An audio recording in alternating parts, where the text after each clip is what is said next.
এখন যে গরম পড়ছে তার মধ্যে এসি ছাড়া চলা অসম্ভব ব্যাপার।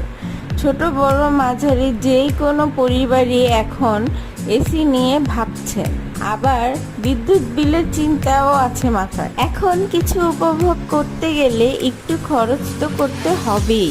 আপনার বাসায় যদি ইনভার্টার যুক্ত এসি থাকে তাহলে তো আপনি জানেনই এসির বিল কেমন আসে।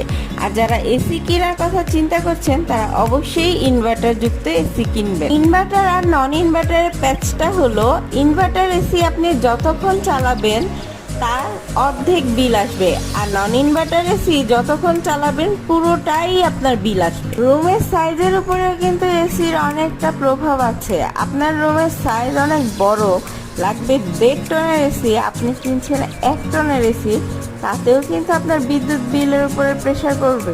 ছোট ছোট ইম্পর্টেন্ট নিউজ নিয়ে আমার নেক্সট ভিডিওতে আসছি।